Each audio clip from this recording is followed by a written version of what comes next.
Hi, Jason. It's Mariah.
It is another Monday night. Welcome to your Monday Night Raw review here for May 20th, 2024. I am the Solomonster.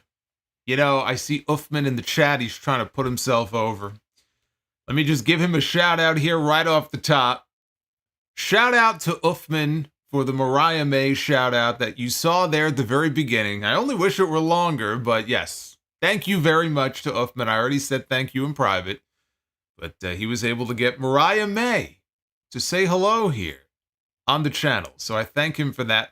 Always a good way to kick off a stream with a little bit of Mariah May, right? No one's going to complain about that. Come on now. I'll tell you what else nobody is going to complain about. The fact that Gunther is on his way to the finals of the King of the Ring tournament with his win tonight over main event Jey Uso. Yeet Man will have to wait his turn because the man is going to Saudi Arabia on Saturday. And Jey Uso will be no less over when he wakes up tomorrow morning than he was when he walked into the building tonight, I assure you. So Jey Uso is going to be just fine. But the right man won in the main event tonight. I was getting worried here.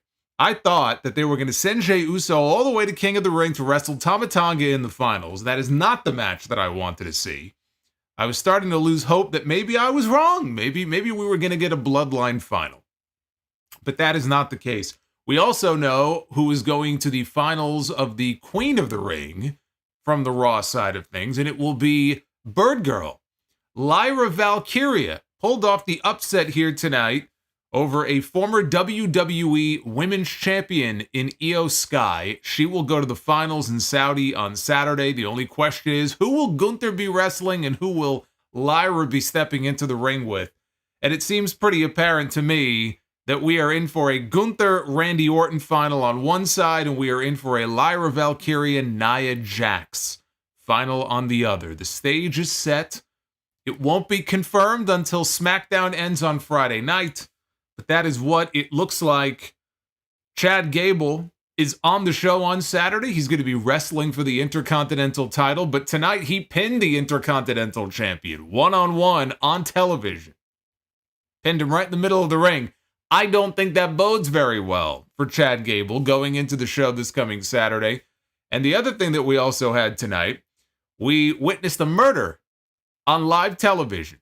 Braun Breaker made his in-ring debut on Raw, his official Raw debut, and it did not end well for his opponent. So we're going to talk about what happened there. We're going to talk about everything that happened here on this show.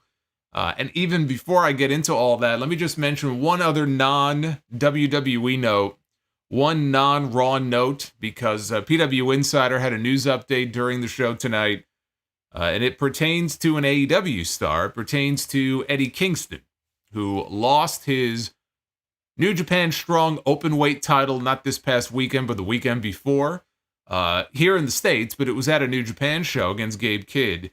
And he suffered a very bad leg injury in his match that night. We didn't know how bad. It was bad enough that he got bounced out of Anarchy in the Arena next weekend in favor of Darby Allin. And frankly, I'm not sure, if you think about it, they pulled him because of an injury, and they replaced him with Darby. I'm not sure who would be worse off going into that match. But we now have an update on the status of Eddie Kingston, and unfortunately, it's pretty bad. Not only did he break his leg, and I mentioned this on the podcast yesterday, he has a tibular fracture in his leg, but we also now have it confirmed per PW Insider that he tore his ACL and he tore his meniscus as well. And so that is going to be a long, extended layoff for Eddie King. We may not see Eddie for over a year. 9 to 12 months easily.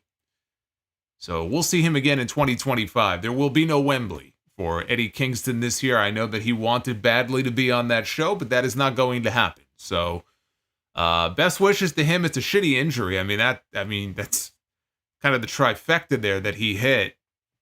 And it looked bad, it sounded bad, but somehow it ended up being even worse. So that is the update on Eddie Kingston. Hey, shout out to Brandon Proctor, who just gifted 5 channel memberships.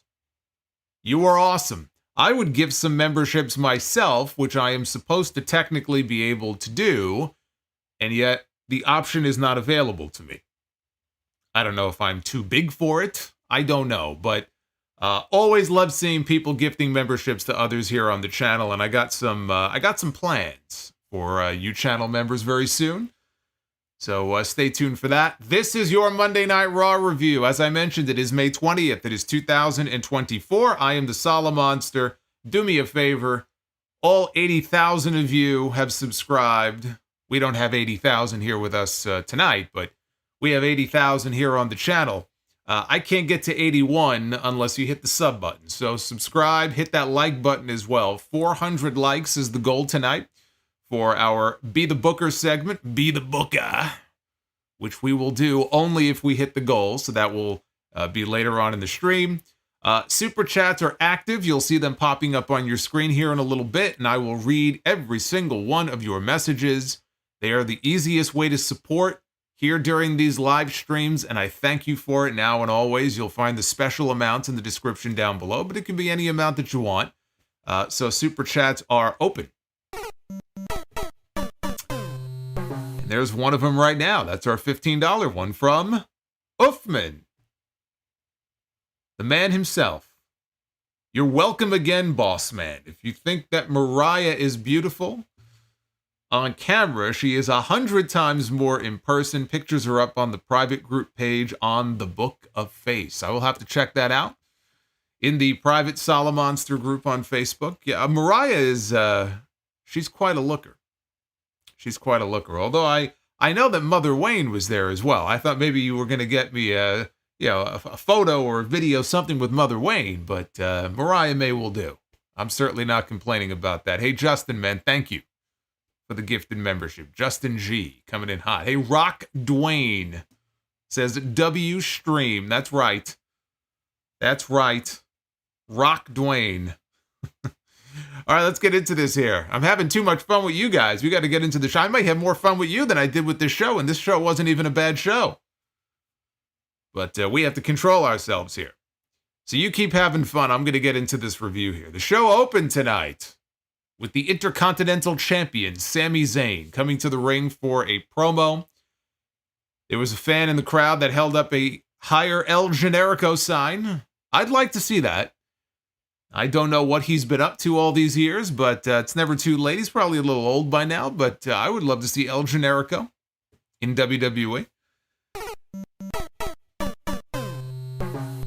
Maybe Sammy could put a good word in for him. Hey, Barry, thank you for the $15. Boy, you guys like that. How you love seeing Flying Mario? Well, I'm glad you enjoy it. Solo wanted a piece of Mother Wayne, of Mother Wayne's pie. Oh, boy. All right, well, let's see here. Zayn talked about defending his title against Chad Gable and Bronson Reed. That's going to be a triple threat match coming up this Saturday at King and Queen of the Ring. He said that his issue with Chad is a personal one for suplexing him in front of his wife and his father. I would say that's kind of personal. You know, he did dump the man right on the back of his head on the floor outside in front of the man's wife, which is still awesome, by the way. He said that it's a battle of mind, body, and soul, with Gable being the mind, Reed being the body, and Zayn being the soul. Sami said that in such a battle, he would put his money on soul every time. He said that it's that soul that helped him win the title and would help him retain on Saturday. At that point, Chad Gable came out with Otis, Akira Tozawa, and Maxine Dupree. Gable said that he's been too nice, while saying that he selflessly trained Sami for his match at WrestleMania. He said that he's been way too nice to Sami and these clowns behind me. So then he dressed down Maxine and Tozawa for blowing some of the chances that they've had recently, like Maxine had a shot to advance in the Queen of the Ring and she squandered it. So then he turned his focus to Otis. And when he did, the crowd started chanting for Otis because they love Otis. People love Otis. Gable said Otis blew it last week against Sami, and he called him one of the biggest disappointments on the planet. These people want so badly to see Otis beat the crap out of this man and just pop him right in the mouth. But when we finally get the moment, and you got to tease it, you got to drag it out for a while. This could go on for many more weeks, but when the moment finally comes, these people are going to explode. So again, once he comes, again, it's going to be like Mount Vesuvius going off, and the people are going to love it. I hope they are more animated than the crowd was tonight. I believe they were in South Carolina tonight. Not the most, not the most lively bunch. In fact, even that main event tonight between Gunther and Jey Uso, crowd was pretty dead for it. Didn't have that main event feel to it. So there was something about this crowd tonight, but Sami asked the three members of the Academy, how much longer are you going to put up with Gable's crap? And Gable said that Zayn was trying to drive a wedge between them, but they've already recommitted to him. And Gable said that he would take Sami's title from him, but more importantly, he would take his soul. He's like the new Undertaker now. If Undertaker, lost about 1.5 feet in height, he'd be the new Undertaker. So this all led to our opening contest, which was Sami Zayn one-on-one non-title with Chad Gable in a little preview for what is to come this Saturday. My favorite thing, and I wish I clipped it and I could have showed you a photo of it. They were in Greensboro tonight. See, that's disappointing. Greensboro is a wrestling town. Greensboro is a legendary wrestling town. And they sounded like zombies. All right, so South Carolina was last week. Now they were in North Carolina tonight. So that actually makes them more disappointing to me. But my favorite thing here, beginning of this match, right there on the hard camera, there was a Perk Gable sign in the crowd. There it is. And as if there aren't enough comparisons already between Kurt Angle and Chad Gable, there's another one. That was a new one now. I'll talk about it at the end of the match. But there was a row Roman Reigns gently down the stream. Oh my. Row Roman Reigns gently down the stream. Hey, Alex is rowing Roman Reigns down the stream. He's not doing anything else these days. Oh my God. As Roman is being rowed, the flying cow is upon us. There's Lyra and the flying cow. We're getting it all tonight. You guys are just going down the list. You're hitting them all. I love it. Keep it coming. There was a spot here where Gable distracted the referee while Sami was draped over the middle rope. And he was in perfect position for Maxine to, hit him in the face or do something to him, slap him, choke him, do something. And she teased it, but she couldn't bring herself to do it. She has too much integrity to do something like that. Chad Gable is distracting the ref. He's waiting, and then finally he realizes, what are you doing? He had plenty of time. So he was very upset. Gable yelled at her, said that she never listens. Sounds like they're married here. Then he ran into a back elbow by Sami, who cornered Gable and hit a few punches before Gable dipped out of the ring. Sami followed him out, and Gable, speaking of souls, the brave soul that he is, what does Chad Gable do? He pulls Maxine Dupree in front of him as a human shield. Sami's not going to hit a woman, of course. So he pulled a Randy Savage. When Savage was a heel, he would often do that with Elizabeth. He would pull Elizabeth in front of him. By the way, today, 13 years ago to this very day, Randy Savage passed away. The Macho Man passed away 13 years ago today. Not a day goes by. People ask me, when favorite wrestler of all time, or if you could put together like the perfect wrestler, who would it be? It's hard to argue against the Macho Man, Randy Savage. Find me a more colorful personality in the history of wrestling who was as good as he was in the ring and on the microphone. You think of a character, you think of a personality, you think of the Macho Man. There's a reason why people still dress up as him for Halloween. So a short time later, Tozawa had the chance to attack Sami. He also could not bring himself to do it, and he hesitated. Ted Evans, you magnificent bastard, just gifted 5 more channel membership. We're trying to boost the membership numbers here tonight. I like it. Keep it coming. Thank you, Ted. How old would Savage have been? Because when he passed away, he wasn't that old. It's probably late 50s when he passed away. That was in 2011. So I think he might be around 70-ish, early 70s now, had he lived. Tozawa couldn't bring himself to attack Sami. Gable called him and Maxine both failures, and he sent them to the back.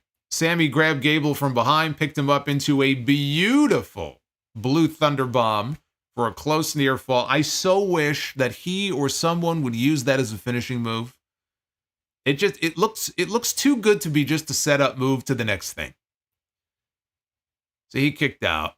Then we got a QR code on the screen. I did not get a chance to look up the QR code or what it takes you to, but they flashed it on the screen really quickly. We got a partial instant replay of the Blue Thunder Bomb before taking us into commercial. I love that.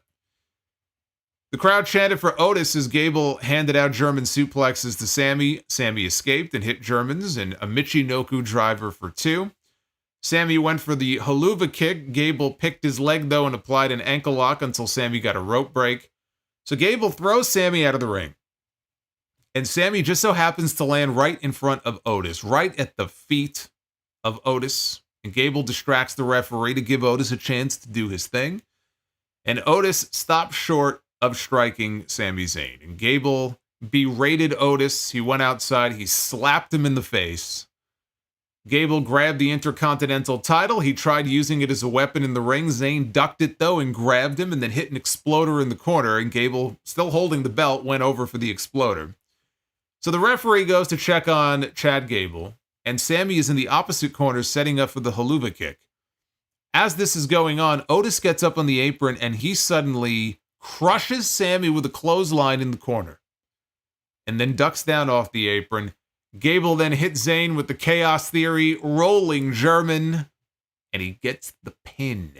So Chad Gable pins the Intercontinental Champion here in the middle of the ring. At least he's getting a title shot in a few days. I mean, I've talked before about beating the champion in matches like this on TV, but he's locked in for a title shot on Saturday, so you can at least excuse it. And as far as the match, it did what it needed to do as far as the Alpha Academy stuff. Again, they want Chad Gable to be hated. They want Chad Gable to just come across as the biggest prick on Mother Earth. And to that end, this is working, okay? Because people are having a lot of sympathy for Otis. They're having sympathy for Tozawa. They're having sympathy for Maxine. And it's getting him over as a heel. So it's working. The match itself was good. It's a good match between these two. Not restaurant quality, pay-per-view quality, but it was fine. Gable celebrated after the match. He was standing next to Otis and then slowly inches his way over until he is blocking Otis out of view of the hard camera, which I thought was very funny. But I mentioned earlier about the comparisons that have always been there between Chad Gable and Kurt Angle. And if you needed another one, the fans started chanting, "You suck," to parts of Chad's theme song. Now, the music doesn't really lend itself as well as it did for the Kurt Angle theme, but we'll see if this catches on. This could become the new thing now going forward, where as his music plays, the people chant "You suck" at him. That was the first time I've heard them do that.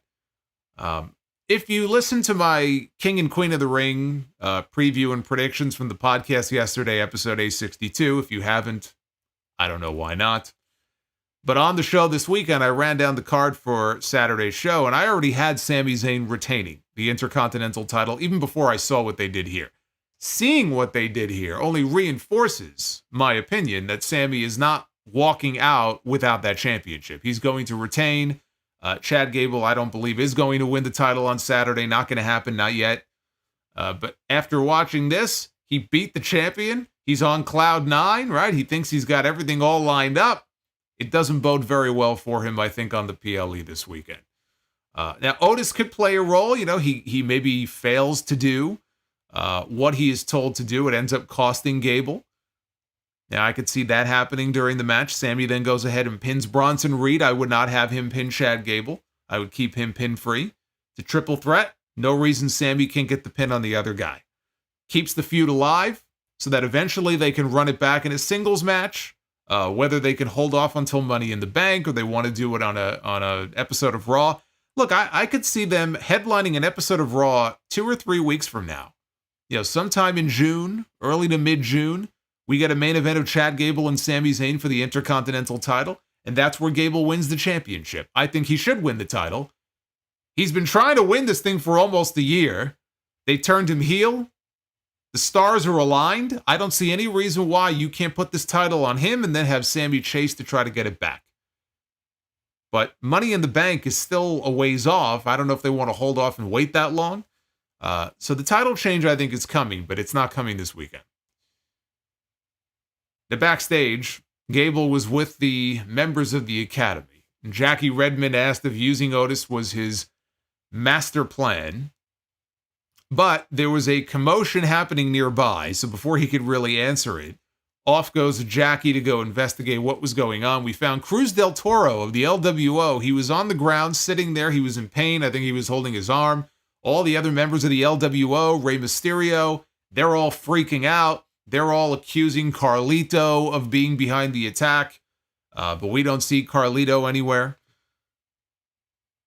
Then it was time for the in-ring Raw debut of Braun Breaker. We've seen him on SmackDown, but this is the first time we've seen him in the ring on Raw.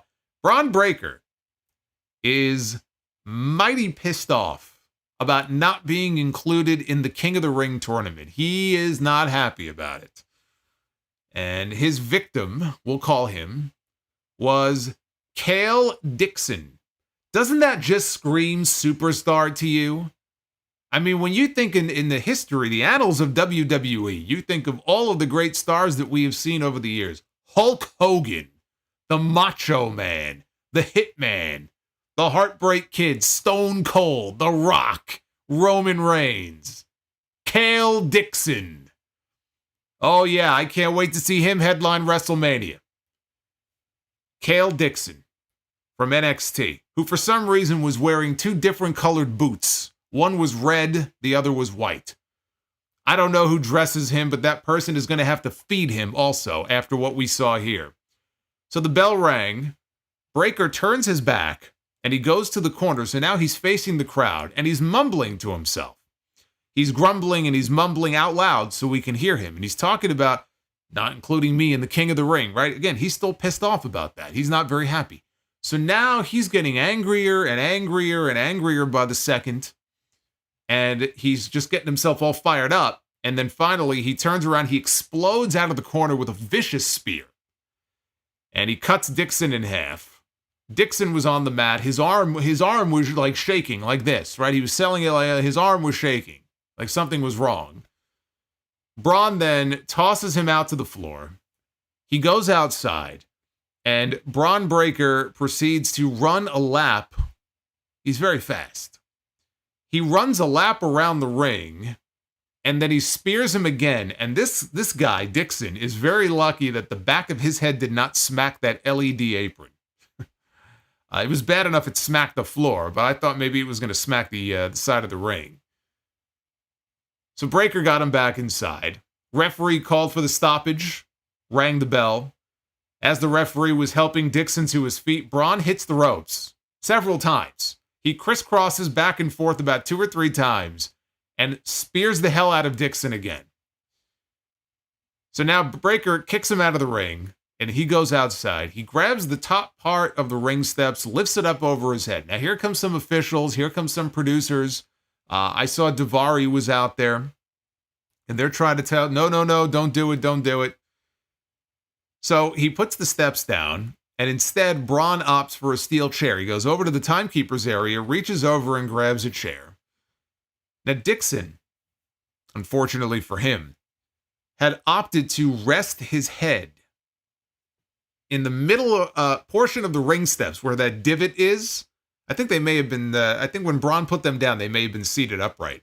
He put his head right in the middle, okay? This is a fine spot to rest my head and get some sleep. So as his head is right there in the middle of the steps, Braun takes the chair and he smashes his head. And of course, they switched the camera angle at the last minute, so you didn't actually see the moment of impact, but the way they shot it, it still looked cool. So that was it. After that, more, officials and referees trying to come out here and separate these two and calm down Braun Breaker. A memorable, violent Raw debut here for Braun Breaker, and I loved every second of it. This is how you debut somebody in an impactful way. This is how you make a statement. The word I would use to describe Braun Breaker, I would have used it in NXT. I would use it here today. I think the best word to use with him, intense. There is an intensity about him that nobody else on the roster has. There isn't a single other person, except maybe Tama Tonga when he's in the back going, yeah. Right? Okay. Grunting like a gremlin. But there's nobody else on this roster, certainly the Raw roster, who has the intensity that Braun Breaker has. Okay. He just, his speed, his explosiveness, that's what made him so fun to follow in NXT, because there really isn't anybody else like him on the roster. That's what he brings. He brings a level of intensity that I have not seen in a very long time, honestly, since somebody like Goldberg. It's kind of appropriate that he uses the spear. And he does it better than anybody has since Bill Goldberg in his heyday in WCW. So if there was going to be somebody, because everybody uses the spear, go look at Jey Uso when he does the spear. Give me a fucking break. That's not a spear. It's like a fucking hug. It's like what Edge does. Adam Copeland, when he spears somebody, he gives him come here, I'll give you a big hug. Nobody since Goldberg hits a spear like Braun Breaker. Nobody. You want to throw Rhino in there? I'll give you Rhino in the Gore from ECW. What was that, 20 plus years ago? Give me a break. These people who hit spears today.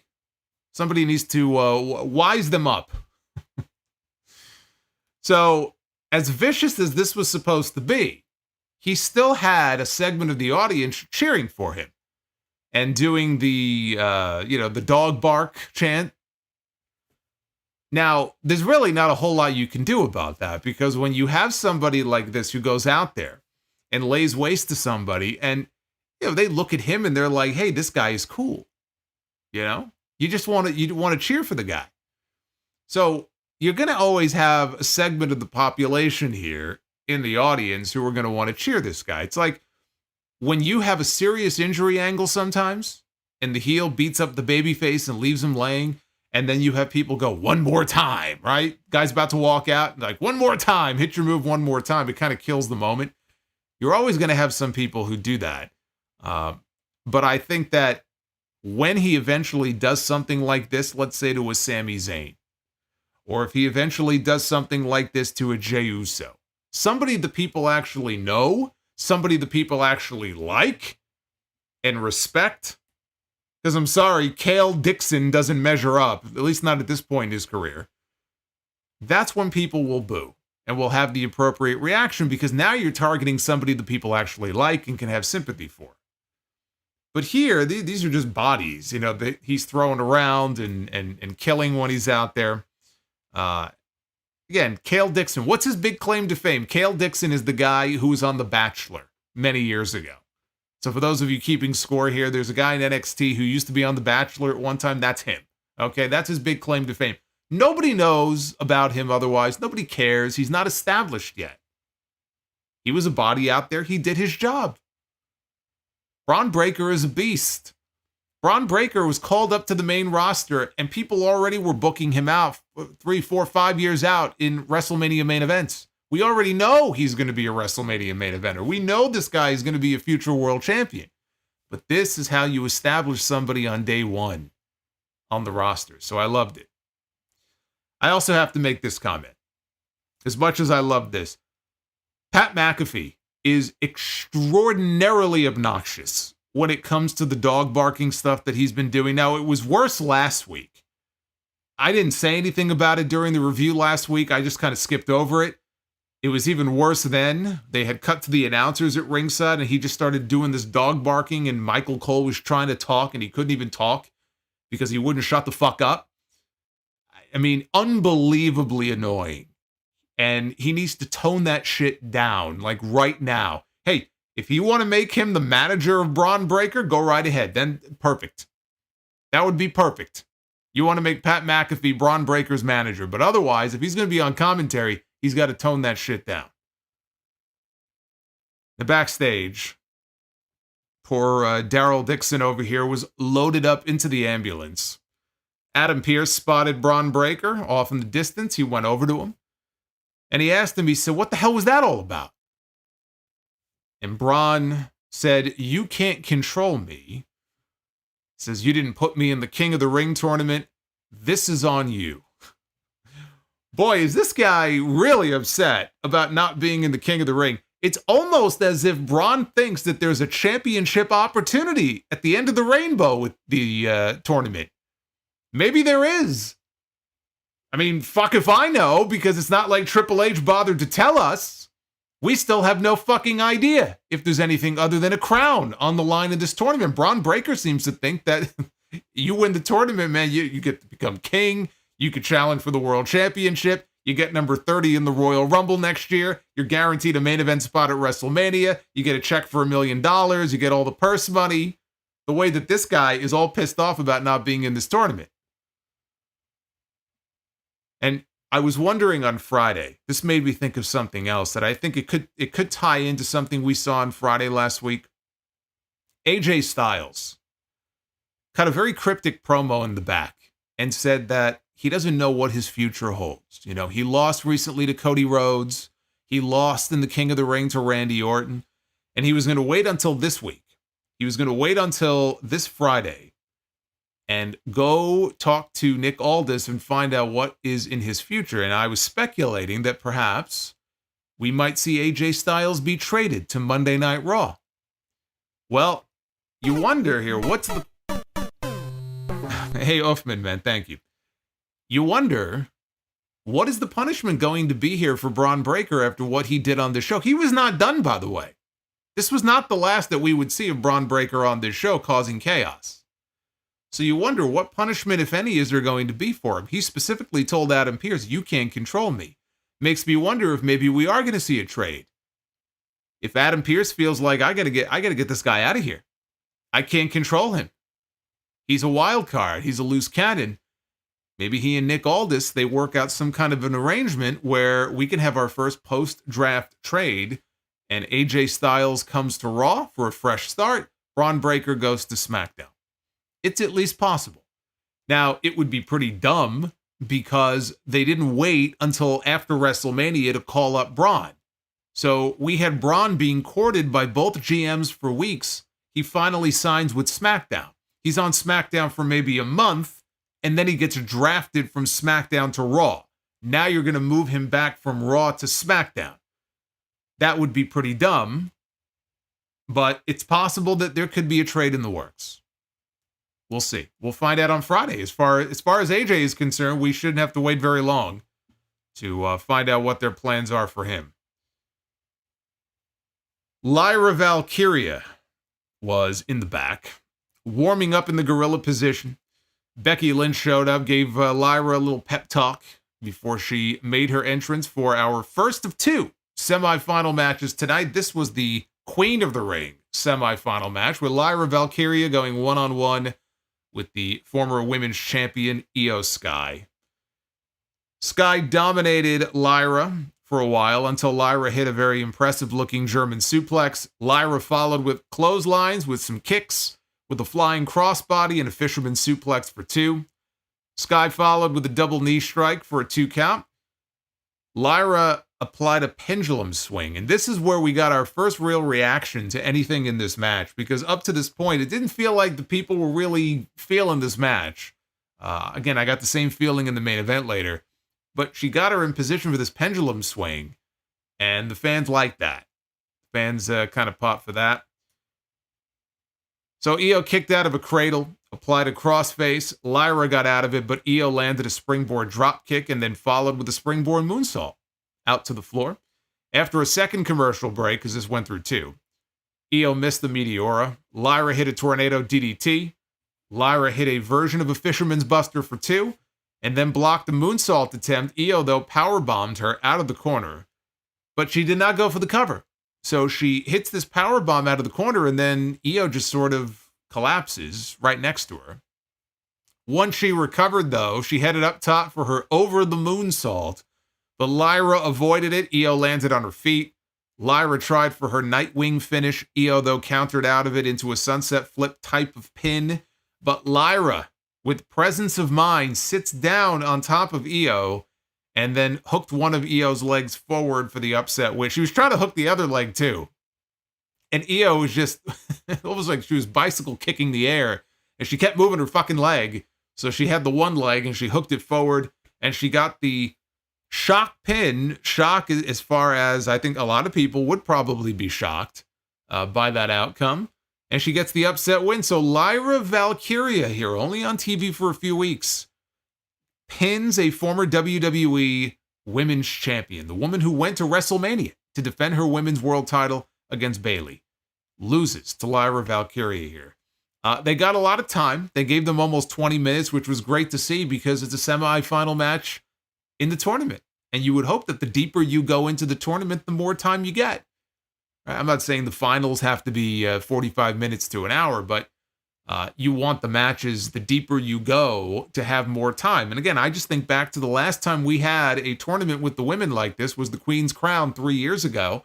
And the finals went, I think, 7 minutes maybe.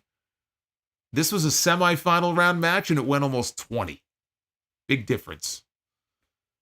Jackie Redmond tried to interview Valkyria in the ring. Before she could say anything, though, Io came over, snatched the microphone away, and said something in Japanese before leaving the ring in a huff. Valkyria said that she could not have imagined 3 weeks ago when she was drafted that she would be in the position that she is in right now. She said the key is believing that you can. And now she is one Nightwing away from becoming Queen of the Ring. This all but guarantees that Nia Jax is going to beat Bianca Belair on Friday, and we are going to get a final on Saturday of Nia against Valkyria. I just can't imagine that we end up with Bianca and Lyra. I just don't. If you were to map out every potential match, go back to last week, okay, knowing where we were in these tournaments, and you mapped out every potential women's final, Bianca against Lyra would be at the bottom of the list, okay? That's like the least likely, probably least wanted match of all of the possibilities, so no, that match is not happening. So get ready for Queen Nia, because it is coming this weekend. Nia Jax is going to take the crown, and you know what that means. I'm looking ahead. Now, I don't know if this is going to earn Nia Jax a shot at Bayley's title in the next month or two. I would think so. I would hope so. They haven't told us, so we don't know. But I'm looking even further than that. Do you know what this means? If and when Nia Jax wins the crown on Saturday, Nia Jax is on SmackDown. You know who else is going to be on SmackDown when she's all healed up and ready to come back? The Queen. The other Queen. Charlotte Flair. Because Andrade is on SmackDown. So it's only a matter of time before we get the Queen against the Queen. Guaranteed. We're getting Charlotte and Nia at some point in the not too distant future. That's going to be a program on SmackDown. And you can mark that down. Assuming Nia wins the tournament, you can mark that down. Ilya Dragunov was interviewed in the back by Kayla Braxton, who asked who would win the King of the Ring. And Dragunov said that there's no shame in losing to Jey Uso. He spoke of how Gunther broke him several times in their meetings. Ricochet showed up in his spiffy suit. And he said that just because Dragunov got the best of him once does not mean that it's over. Ricochet's not going to let this go. You know, he lost to Dragunov in the tournament, and this is the second time now that he has confronted him in the back since then and has said that this is not over. You and I we're going to do the dance again. So all of a sudden, they're standing there having a conversation, and all of a sudden, Braun Breaker, here he is again. He comes from out of nowhere, and he spears Ricochet into some equipment cases, I think onto the equipment cases that were behind them. Braun is standing now on top of the equipment cases over Ricochet's body, and officials ran in. I saw the Kenny Dykstra, he was in there. They ran in to check on Ricochet. After a break, Adam Pearce is standing there. He's watching as the medics are checking on Ricochet, and Dragunov is still standing there. He's holding his arm because Ricochet had shoved him out of the way when, out of the corner of his eye, he saw Braun coming in. And Dragunov, he's very expressive with his face. He did not look very happy at all. So we may be getting Ilya Dragunov and Braun Breaker very soon. Now, I mentioned before the word intensity. I said that the word intensity is the word I would use to describe Braun Breaker more so than anyone else in the company. But I might have to correct myself, because if there is one other person who I would say is worthy of being called intense, it would be Ilya Dragunov. So imagine if we get Braun Breaker against Ilya Dragunov here on Raw in the near future. Certainly seemed like they were setting up for that possibility here in this segment. Footage aired from earlier in the day of Gunther cutting a promo in an empty arena. I swear to God, there was a tweet. It's Alex with the Judgment Day interruption here. Alex with the $32 Judgment Day super chat. Thank you, Alex. I'm going to get to your question. I see your question right there. I'm going to get to your question. A guaranteed read here in a little bit. Thank you, brother. And Kiddo Hudson, thank you for the $2. I saw, I don't remember what account it was. It was being shared by different people on Twitter. I couldn't help but laugh. It was basically, it showed Gunther standing. So it was this like far away shot of him. He's standing in the stands. Earlier in the day, the arena is empty. And the caption was, "Welcome to AEW." Welcome, Gunther, to AEW. But he is standing. That's going to piss people off. But he was standing in the crowd, and he talked about how all these seats would soon be filled with fans doing Jey Uso's dance. And he admitted that he was wrong. He was wrong about Jey, who has become the hottest thing on Raw. Thousands of fans will chant his name tonight. He said that Jey would fill them with hope and delusion. Gunther said that he was in the business of taking hope away and dragging people down to reality. It wasn't about who was the more exciting act on the way to the ring, basically calling him an entrance, which, I mean, if the shoe fits. He says it's not about that. It was about who was the better wrestler in the ring. The fans would embrace Gunther when he beats Jey, and he goes on to become King of the Ring. That's right. Walter is all elite. Can you imagine? Can you imagine Gunther against Orange Cassidy? Would chop the soul out of that boy. And then Orange Cassidy would just get up and would just no-sell it. Like he did the pile driver on the ring steps. I still can't get over that. Anyway, inside the Judgment Day clubhouse, Damian Priest talked to Finn Balor and JD McDonough about their tag team title match tonight. Oh yeah, by the way, there was a World Tag Team title match announced for the show tonight.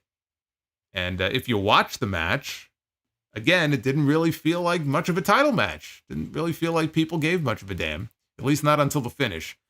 But Priest walked over and saw Carlito in the clubhouse, and he said that he heard about what Carlito did to Cruz del Toro earlier. Said that it sounded like del Toro was going to be out for a while. Priest said that the LWO would be coming after him now. And Carlito said that he decided to strike first, and he was going to lie low right now with the Judgment Day. Priest asked if he missed the sign that said APA. Did he miss the APA sign? He goes, we're not here to be your protection. We're not here to be your personal security.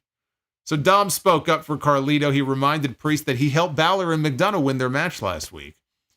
Priest said, yeah, that's why he was welcome back this week. And he told Carlito to keep earning his keep. So Balor told Priest that he wished they were teaming up again, because tonight it was Balor and McDonough. But he confided in Priest, I kind of wish it was you and me, but I get it. I get it. You're the champ now. Again, there's some foreshadowing going on here. Clash at the Castle. It hasn't been made official yet, but it's going to be Damian Priest defending the World Heavyweight title against Drew McIntyre. And if Drew McIntyre was to win the world title on that show, which either he does or CM Punk screws him, it's one or the other. But if he does, it could very well be that Finn Balor plays a role in that. You know, feels like Balor, there may be some jealousy going on here. But he says, I get it. You're the champ.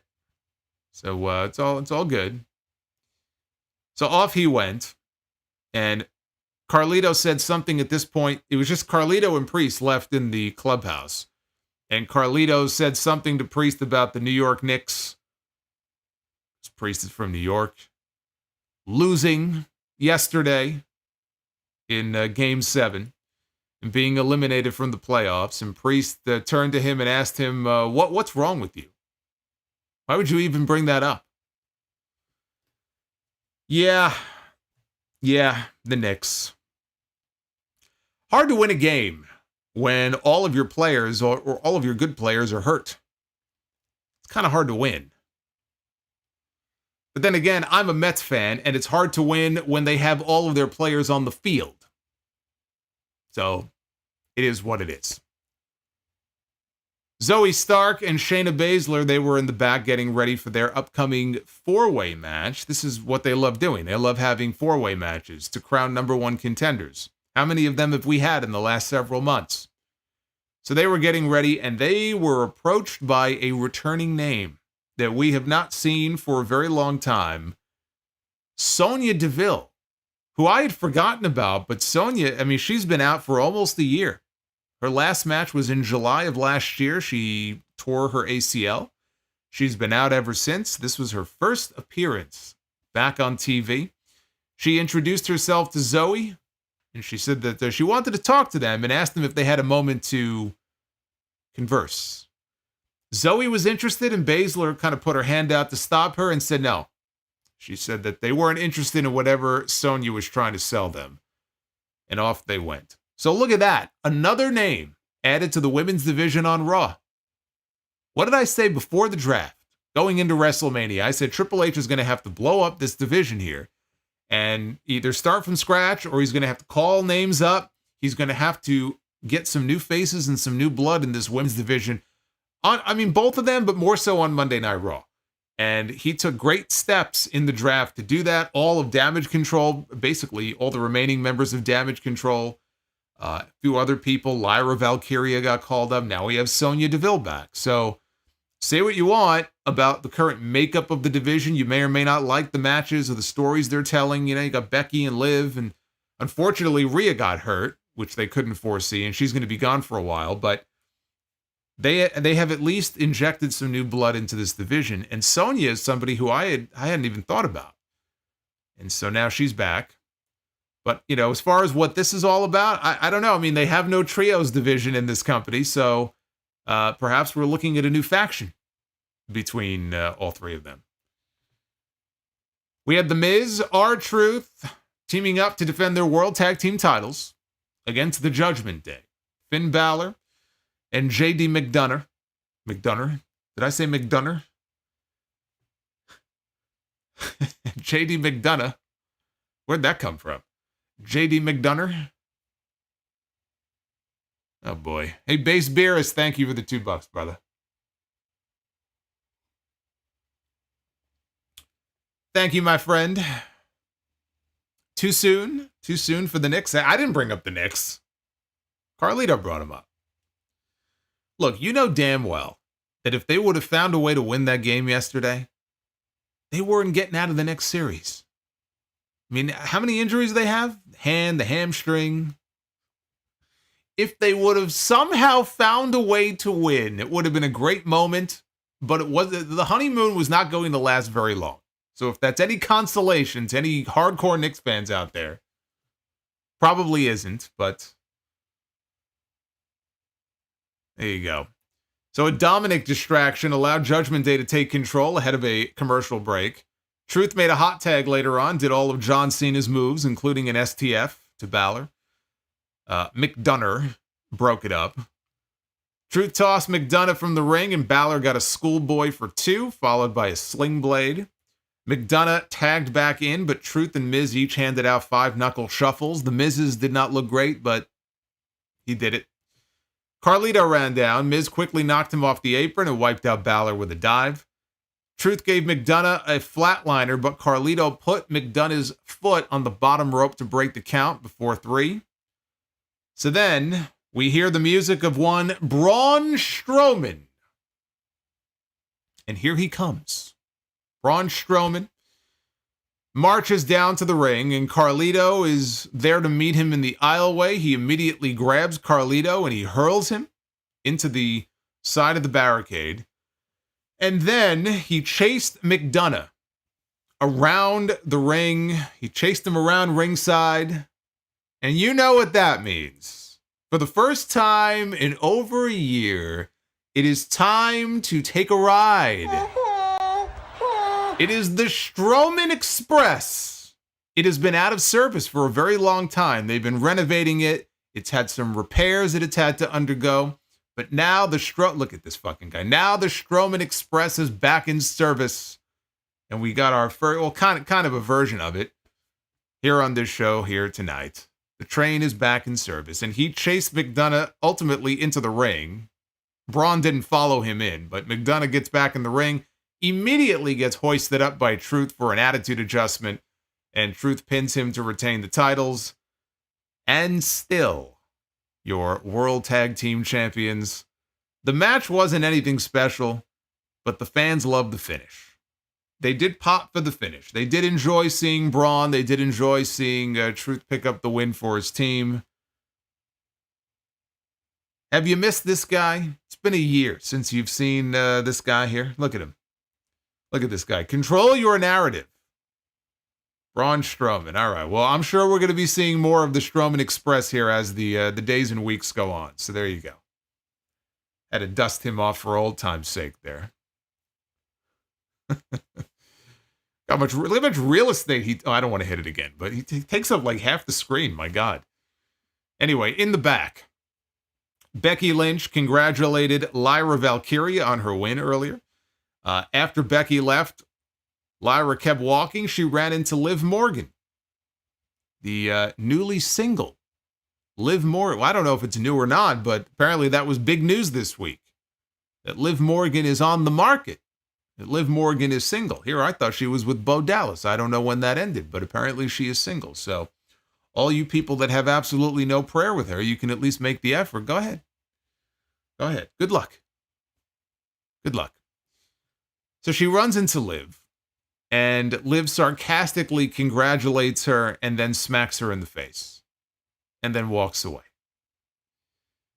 Elsewhere in the back, Bronson Reed approached Sami Zayn, and Reed told him that he shouldn't be worried about Chad Gable's mind games. He called himself soulless. Talk about soul. I have no soul.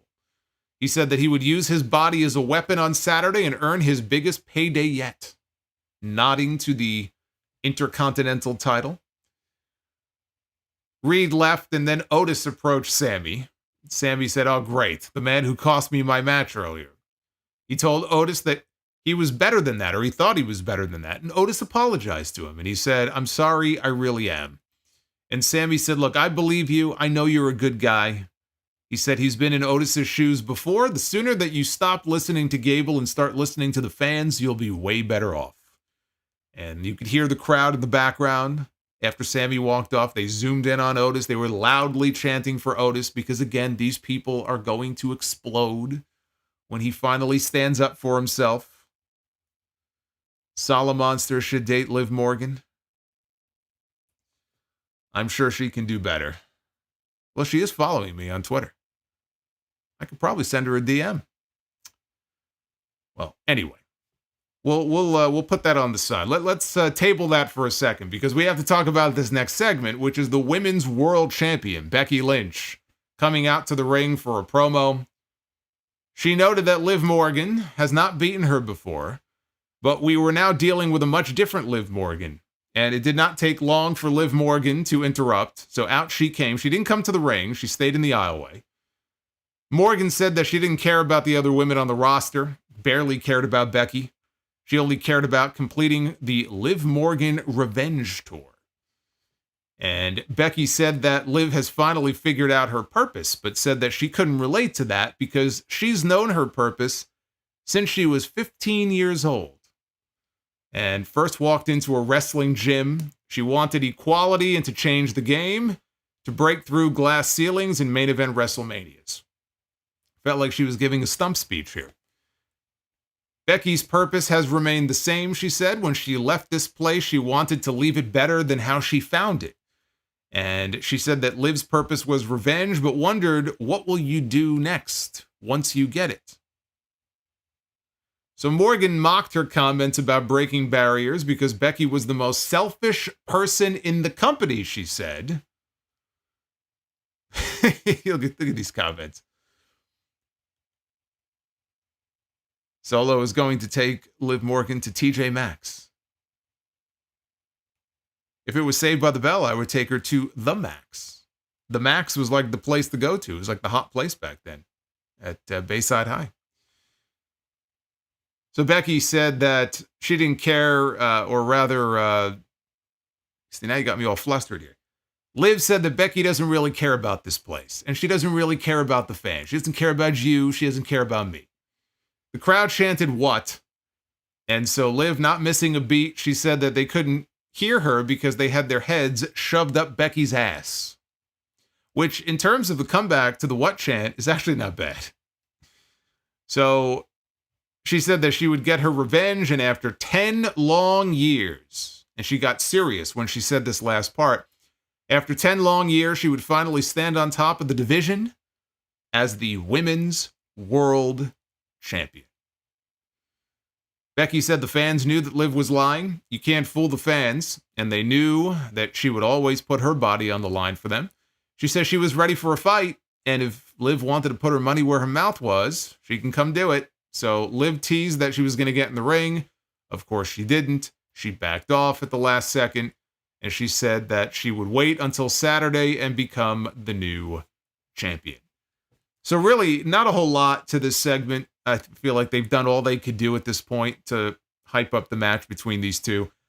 My predictions yesterday, I haven't changed my mind on this. I have Liv winning the title. I think Liv Morgan is going to walk out of Saudi, the new women's world champion, on Saturday. I think that was always the plan. And even if it doesn't happen this weekend, I still feel like that was always the plan, even when they did that Battle Royal and Becky won the belt in the Battle Royal, that eventually the goal was to get to having Liv beat her for the title. And then the question is, does Liv win the title and hold on to it until Rhea Ripley is ready to come back? Because we don't know how long Rhea is going to be out for. Rhea could be out for another 2 or 3 months. Rhea could be out for 8 months, right? We don't know. I don't see Liv Morgan holding on to the title for that long.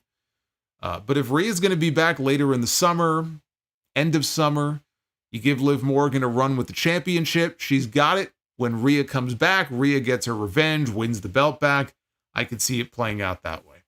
But I did not get the impression that Becky would have this belt for an overly long period of time because she wasn't supposed to have it to begin with.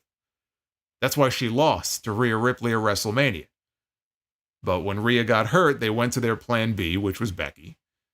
And because they're crediting Liv with being the one to take the belt from Rhea by injuring her, it would make sense for her to have the belt when Rhea comes back. Why does Becky need the belt? Yeah, I understand that Becky is now the de facto number one name in that division. But does she need the belt? She doesn't need the belt. So inside the Judgment Day clubhouse, Damian Priest asked all of them what the hell happened after they lost the tag team title match. Priest recalled telling Carlito earlier to earn his keep. What happened? Dominic spoke up and said that he thought McDonough was supposed to handle Braun. So Priest told McDonough to go ask Adam Pearce for a match against Strowman. Priest said that he didn't recognize this group anymore. And he left the ring. Now, as he was leaving, Balor was trying to get his attention and say, "Hey, big man." Priest kept walking. Didn't even stop to turn around to acknowledge him. So Balor told the others that, you know what, he's right. And he told McDonough, go find Pearce. So again, another little kind of hint, I guess you would say, as far as Balor potentially being jealous or having some evil thoughts, perhaps, when it comes to Damian Priest and the future of his run as World Heavyweight Champion. Priest now isn't even acknowledging him. He's turning his back and walking out. I don't think any of this bodes well for Priest. When they get to Scotland, this keeps up. Seems to be building in that direction. Backstage, we go from one backstage to another. We had these periods of time on this show, and I have no problem with them doing backstage segments, but they did it twice on this show tonight, where a match would end, and there would be at least 20 minutes, maybe 25 minutes, that would go by of no action. It was just backstage, commercial, backstage. And this was one of those times. So in the back, a trainer was examining Xavier Woods' injured knee, while Kofi Kingston anxiously stood by. And the trainer told Woods, "You're good to go. You're medically cleared." And Kingston celebrated and then exited the room to go find Adam Pearce to get them back into tag team action. So off goes Kofi, and Woods is still sitting there, and Karrion Kross and Scarlett walk into the room. And Kross was glad that Woods was cleared, and he reminded Woods that there was always time to turn things around, which is what he had said last week. Now, Woods had a confused look on his face, and that might be because Kross wasn't reminding him of anything. Because when Karrion Kross made the exact same comment last week, it was not to Woods, it was to Kofi Kingston. So Woods would not have known that he was being reminded of anything because he wasn't the one who spoke with Karrion Kross. So that would explain perhaps why he looked so confused here. We had a fatal four-way to determine the number one contenders for the women's tag team titles. We had Kairi Sane and Dakota Kai, Shayna Baszler and Zoe Stark, Kaden Carter and Katana Chance, Ivy Nile and Maxine Dupree. All four teams went at it. Once the bell rang right before the break, Carter launched Katana Chance off the top rope in a handstand position. I mean, she didn't just launch her. She kind of like threw her onto all of their opponents at ringside.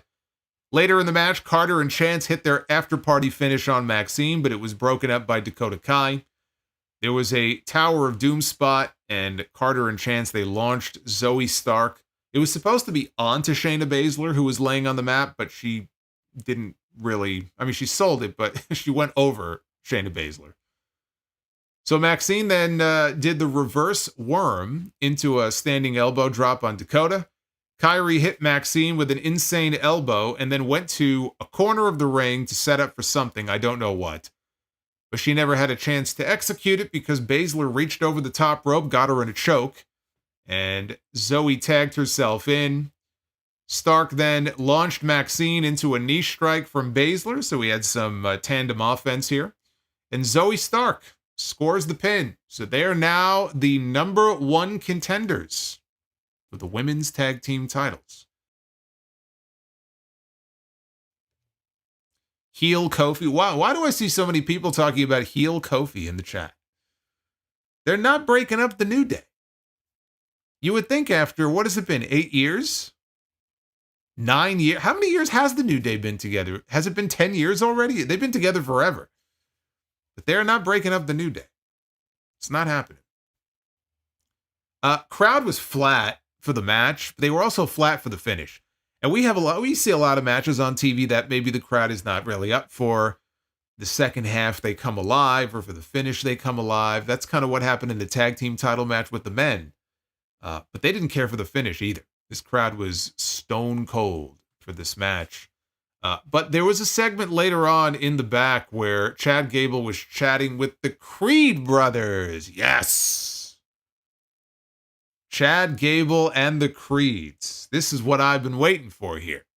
Dump the dead weight. You get these guys together as a trio. This right here is the first sign. This is the first step in that direction. So they were in the middle of a conversation, exactly what they were talking about. I wasn't really paying attention. I don't really think we picked up on most of the conversation. But Otis showed up, and he told Gable, he admitted that he had gone and apologized to Sami Zayn. And Gable was about to get angry with him, but then he flashed a smile. And he said that it was smart what Otis was trying to do, trying to tug at Sami's heartstrings, right? And get in his head, heading into King and Queen of the Ring, softening him up for when they win the Intercontinental title on Saturday. And he wanted Otis to say the words, no matter what. When it came to him winning the championship on Saturday, say the words. And Otis said the words reluctantly, but he did say it. Now, the reason I mentioned this segment here in this spot, coming out of this women's tag team match, why do I mention this segment? Because while this was going on, while Gable was conversing with the Creeds and then Otis walked in the background, there was an ongoing conversation happening with Sonya Deville, Zoe Stark, and Shayna Baszler. Couldn't hear any of it, but at some point they each went their separate ways, but there was a conversation going on. So definitely feels like a new faction is incoming on Monday Night Raw. Kayla Braxton was in the back to interview Ludwig Kaiser. She wondered if Gunther was overlooking Jey Uso. And Kaiser said that Gunther was repeatedly proving that he is superior to everybody on the roster. He hoped that Jey takes the loss tonight better than Sheamus, the guy who used to love to fight. He said Sheamus has become nothing but a keyboard warrior. Sheamus could stay home and protect his legacy, or he could come back and be put down by Kaiser. Now, the segment they did last week with Kaiser, he cut that promo in the back on Sheamus. Wasn't the comment that Sheamus would be on the show this week? Did he say something specifically about Sheamus being on the show this week? Because he wasn't. So this was a very similar promo to the one we got before. But he left, and Drew McIntyre walked in. He approached Kayla. McIntyre thought it was funny that Adam Pearce didn't schedule one of his biggest stars tonight. He said that Damian Priest did not get one over on him last week. He got what he wanted, and that was a world title match. Said Priest was spreading himself too thin, just like Seth Rollins did. McIntyre planned on beating Priest soon. He didn't say when, but he said soon. Like that horse meme, the horse in the window. Soon. By the power of Valhalla. Oh my God. Vintage Coal tar. It's not a horse, but it's coal tar. Look at those antlers. Based Beerus, god of seduction, with the $51 coal tar. Love it. Can I do the GGGWO with the deep voice like it's Nitro in 98? GGGGGWO. I can't do it, man. That guy's iconic. You're thinking of the guy that went new world order. Wish I knew that guy's name. So Jey Uso was in the back. And Jey Uso cut a promo, said tonight was the night. He almost beat Gunther last time they wrestled, and he would finish the job tonight. Gunther would catch a yeet down, and Jey would catch a crown.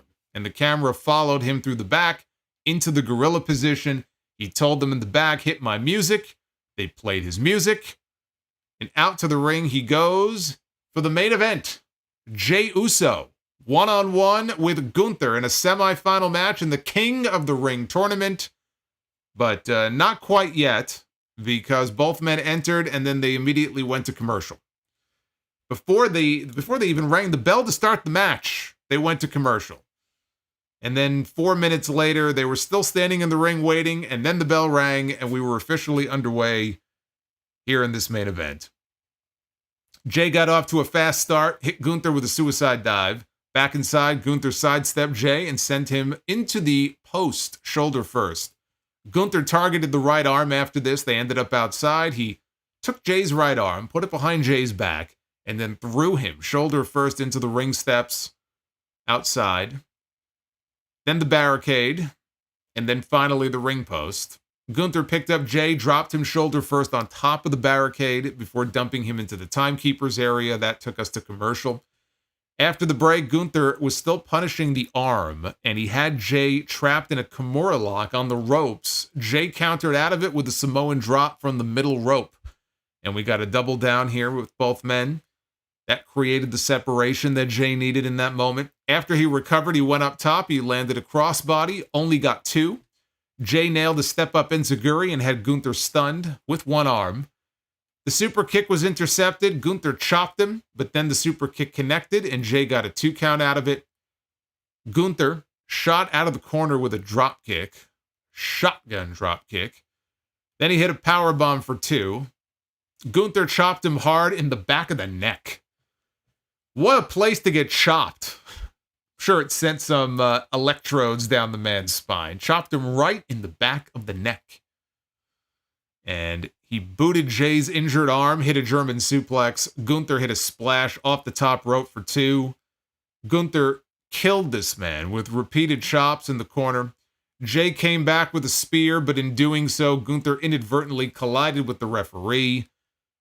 Now, he didn't get wiped out. He took a small bump. He wasn't, unconscious or anything, but he was down. His back was turned. Jey went up top. He hit an Uso splash. Gunther kicked out because the referee, though, took too long. So it's not like the referee crawled over and took forever. It really wasn't even that much of a pause, but those few seconds, I guess, made all the difference, and so he kicked out. Jey sat up, and Gunther immediately started clobbering him before locking his arm and applying a submission hold, and Jey had nowhere to go. And Jey passed out in the hold. The referee called for the bell. With only seconds to spare, I'm sure they were running low on time, and they said, just go to the fucking finish. So would this have played out differently if they had an extra 60 seconds? Maybe Jey would have struggled a little bit more, but he went out. They called for the bell. He still had him in the hold. And the copyright box was already on the screen, and within 6 or 7 seconds, that was it. They were off the air. There was no replay. There was no time to digest what had just happened. We got to go, and that was it. And Raw went off the air with Gunther advancing to the finals of the King of the Ring tournament. That was the correct decision. The Yeet Man, as I said earlier, will be every bit as over tomorrow morning when he wakes up as he was walking into the building tonight. He's got his fans. He's got his Fireflies now. He is one of the most over stars in the entire company. Jey Uso is going to be just fine. And frankly, if Gunther had lost this match, Gunther would have been just fine. But it was the right call for him to go over and to send him to Saudi. And I said earlier, with Lyra winning her match, it's all but guaranteed that Nia Jax is beating Bianca Belair on Friday. It is all but guaranteed that Randy Orton is beating Tama Tonga on Friday night. And doing so probably with an assist from Kevin Owens, because Kevin Owens, the last time we saw him, he was killed dead by Solo and Tama. And so what better time for Owens to reemerge and help his pal and get revenge by making it a fair fight and clearing a path for Orton to advance to the next round of the tournament. Tama Tonga loses his first match, eats an RKO, no big deal. It's Randy Orton. So Randy Orton goes to the finals, and we end up getting Gunther and Randy on Saturday. I should note that Gunther has won every match in this tournament so far with a submission hold. He beat Sheamus with the half crab. He beat Kofi Kingston with the Boston Crab. He beat Jey Uso, I don't even know what you call it, but it was some kind of a choke, or I guess. But he beat him with a submission hold and put him out too. Every single time.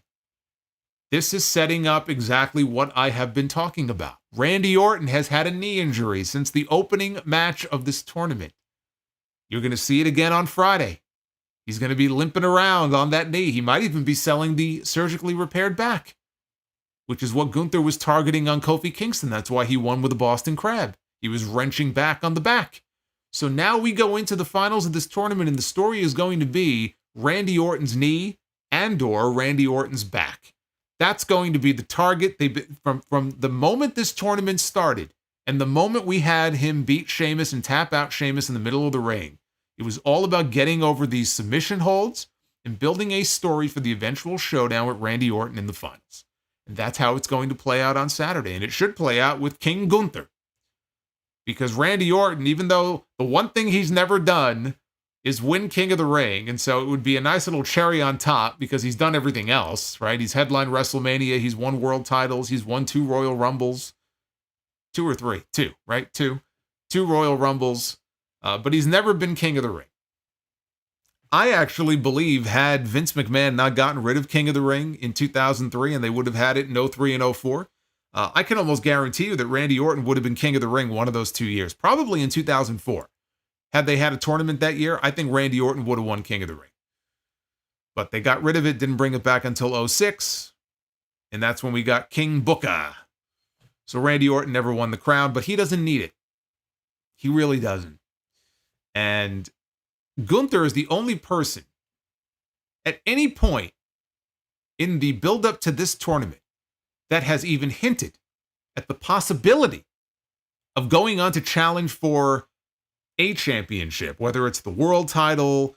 He even made a comment in that first promo when he first declared that maybe I'll go back after the Intercontinental title. It was very nebulous. They didn't really specify exactly, what was at stake here.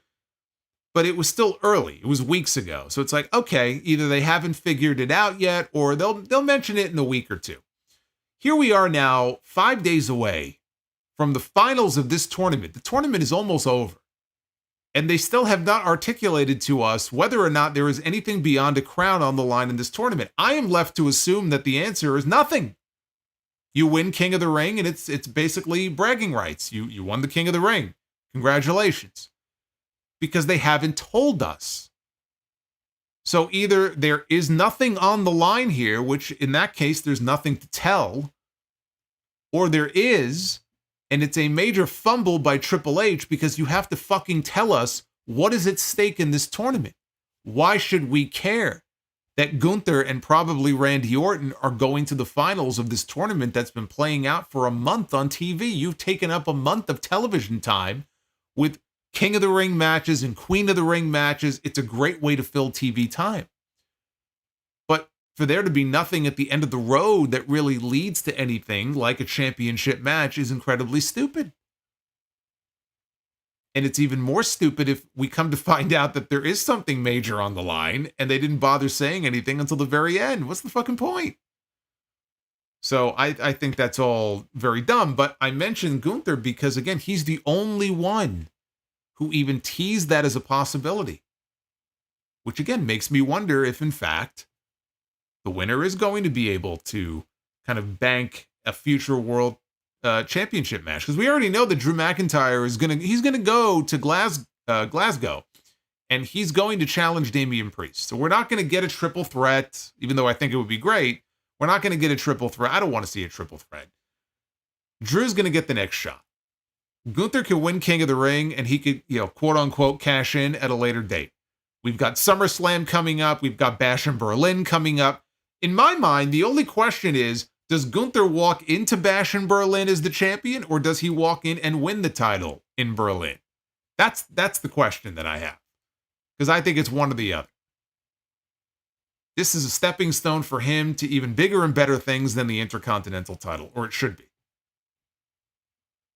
But as far as the tournaments themselves, I mean, this is kind of a good moment, I feel like, here to kind of recap what we've seen so far, because we're at the end of the road here. We have a couple more semifinal matches in these tournaments on Friday. We have the finals on Saturday, and that's it. It's over. So as we have come to the end here of these tournaments, they're not now, I think so far the tournaments have been good. I think we've had some very good matches in these tournaments. We've had some good matches. We've had some solid matches. I wouldn't say we've had anything that I would call blowaway. Gunther and Sheamus was excellent. Dragunov and Ricochet, also excellent. Those two would be the closest thing. So I've enjoyed the tournament so far, more so King of the Ring, but there have been some good matches in Queen of the Ring as well. But WWE now is not going to have the luxury of filling 75 to 80% of the airtime on these shows with tournament matches. So coming out of this, we're going to come next Monday, Memorial Day, we're going to be back on Raw, and we're starting over here. They're going to have new stories. They're going to have some other way to hook people into this show and to, give us something that we want to see and give us stories that we want to see that don't revolve around winning a crown. So they're not going to have the luxury of just, oh yeah, we'll have, 4 or 5 tournament matches on the show, and then we'll just have to fill up a few extra segments here and there. You'll lose that starting next week. So I hope they've got some new stories lined up that are good and fun and compelling. And the build begins to Clash at the Castle as well, starting next Monday. On the whole, I thought it was a good episode of Raw. I can't say it was terribly exciting. It's just one of these things where it's not a bad show, but I also wasn't exactly on the edge of my seat with anything I saw tonight. I'm hoping that they can pick up the excitement level in the weeks to come. I think the tournament was fine. Now it's over. I'm kind of over it. It's like, you go to Las Vegas, right? Can't wait to go to Vegas, man. I'm going to go on vacation. You get to like day 3. It's like, yeah, okay. I think I've seen it all. I think I'm ready to go home now. I've gotten my fill. It's time to go back to reality. That's kind of how I feel about Raw now. All right, let's take a look at the Twitter poll. How would you grade the final Raw before Sweet Saudi Money 11? Yes, it's number 11. This Saturday. Look at this. 69. Give me the thumbs up. 19.3% thumbs in the middle. 11.7% thumbs down for tonight's episode of Monday Night Raw. Look at that. 69.1. We're changing in real time here. At Solomonster on X is where you can go to vote. Let me know what you thought of tonight's show. Love hearing from you guys, as you well know. That's why I'm going to go through your super chats now. We got a bunch of them. We got a couple of big ones too. But as always, I got to go back to the beginning here and start with the early ones that you may not see here in the list. So let's go ahead and do that. Let's go do that first. All right. Let's go back to the beginning and go back to our boy Donnie Yasu. Hey, Donnie Yasu, what's going on, man? Says, Gable getting the "you suck" chance. Let it begin. I said, man, it's going to catch on. It's going to catch on. And they're going to start chanting "you suck." And how long before they bring Kurt in to be his manager? I don't actually know how Kurt would do in that role. I don't know. It's kind of like people have said Bret Hart, they wish that he had some kind of role on the show. Maybe he could be like a general manager or something. I love Bret, but like we've been there, done that. He was a GM many years ago, and he just wasn't that good in the role. It's just not for him, you know? If you brought Bret in now to be a manager, I don't, you know, he's older now. I don't know. I don't think that works. I don't know that Kurt as a manager would work.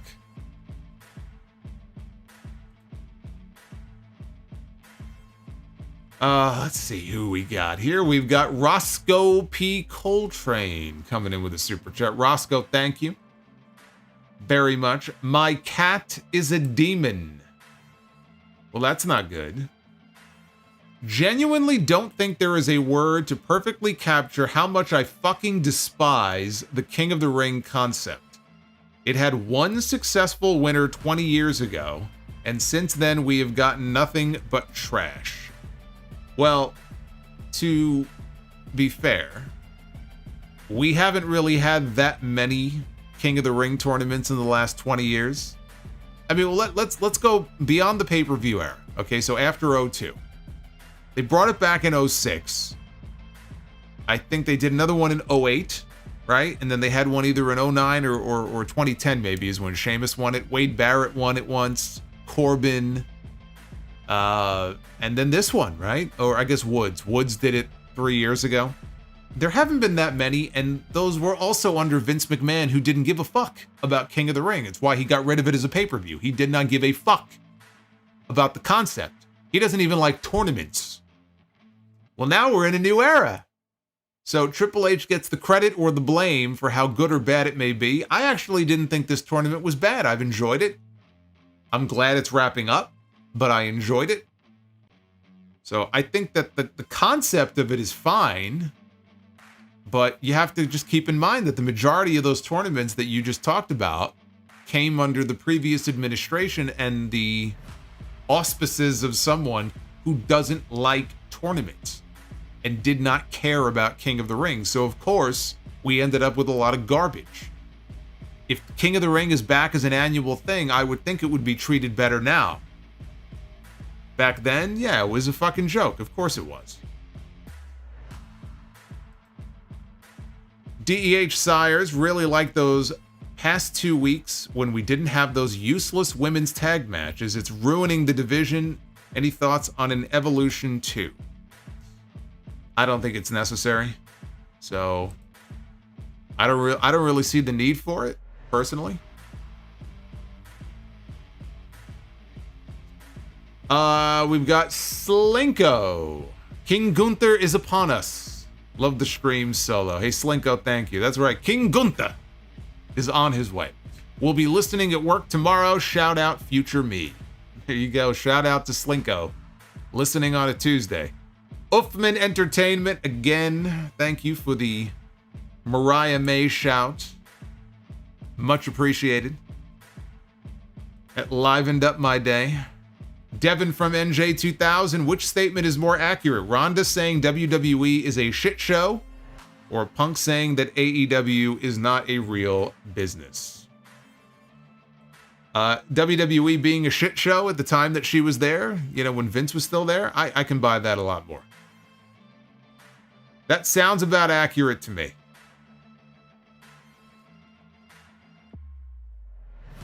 Jerome Eugenio. Damage Control was on life support. Tonight with Io's loss, they are dead. Time to disband the group. Boy, you're putting him in the dirt. One loss, huh? One loss, and that's it. You're just putting him in the dirt. They may well be dead, but I think we have to give it a few weeks before we can declare them dead and tag the toe.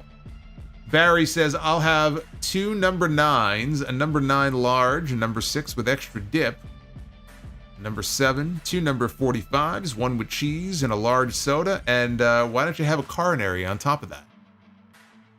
Or a Black Widow, as they call it. Because if I ate that much, that's pretty much how it would end up. Alex with the 22 bucks. Brother Solo, is there currently anyone in the very bottom of the card that you can see somehow ending up as a main eventer down the line?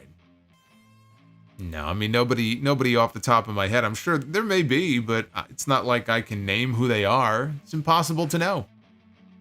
It's impossible to know. I can tell you people from the NXT roster, especially who were recently called up. It'd be easy for me to sit here and say that Carmelo Hayes is going to be a main eventer one day. Braun Breaker is going to be a main eventer. Trick Williams is going to be a main eventer. Is Kyle Dixon going, or Kale Dixon go? I don't even like Kale. Fuck Kale. Is Kale Dixon going to be a main eventer? No. No, he's not. But if he was by chance to end up as one, how do you predict that? Someone at the very bottom of the card? I have no idea. El Masse with the $28 super chat. You ever seen that meme where you get millions of dollars if you live in a beautiful secluded mansion for 6 months but can't have a phone or internet? That is where Roman Reigns is. Millions of dollars living in a beautiful secluded mansion for 6 months, no phone or internet? I mean, is that supposed to be like a hard choice? I would do it in a heartbeat. How is that a thing? How is that a meme? You say that like that's some kind of like angel and demon type shit, you know? It's like, no, it seems pretty straightforward answer to me. Double S says, today on Busted Open Radio, Cody Rhodes all but confirmed a heel turn is coming sooner than later. I didn't hear the comments. I read the comments. I don't know how you pulled that out of it. I didn't get that impression at all. He did mention something about how maybe he should have a manager, and all I could think of, it made me think of Shawn Michaels post WrestleMania when he won the belt. It's like he's looking for his Jose Lothario. Jose didn't really add anything to the Shawn Michaels act. I don't think Cody needs anybody. But if he was going to bring in a real wrestling manager, just get Arn Anderson back. I don't know what his status is with AEW. I think he's still under contract there, but get Arn. Bring back Armed Anderson. The Real CS, Braun Breaker murdered that jobber tonight. Braun Breaker does not like kale. That's what I got out of it. Samoan fan. Buy or sell Aliens or Terminator 2 Judgment Day? T2. T2 was just a revolutionary movie for so many reasons, and it still has great replay value today. The effects, by the way, even the effects are still awesome, as awesome today as they were the first time I saw them. The Real CS, I lost a lot of respect for The Rock for the hint, or the stunt, not hint. There's Cody. I lost a lot of respect for the stunt that he pulled earlier this year, and now, according to Cody, he at least had a feeling that The Rock and Roman would be happening this year. Fuck him. So the Real CS, no fan of The Rock. You don't like the final boss? Uffman Entertainment. Kale screwed Kale. I have no sympathy for him whatsoever. Well, he didn't respect the time-honored tradition. And that's what happens. Zachariah Sitchin, hypothetically speaking, if AEW was to shut down, would Tony Khan panic and try to lock up his stars' contracts and pay him to sit home so that some of them can't jump ship like MJF, Ricky, or Malachi? Malachi's with a K, so that says Malachi. I'm just reading it as you wrote it. Now I picture him with like a little mariachi rattle. No, if AEW shut down, he's going to just pay guys to sit at home to say basically fuck you to Paul Levesque. No. If the company shut down, then it shut down. That's it. Game over. Justin G, holy cow, Lyra wins. I'll get my coat. Please do. Actually, now I'm kind of pissed I didn't say it when she won the match. You like that, huh? Malachi black? How do you like your malachi? I like it black. I'm drinking some malachi right now, as a matter of fact. Alex says, how do you book Cody's title defense for the rest of the summer? I get him in the ring with Randy Orton. That's what I do. I don't know. I'm not gonna book the territory right now in 5 seconds here, but I would find a way to kickstart the program with him and Randy Orton.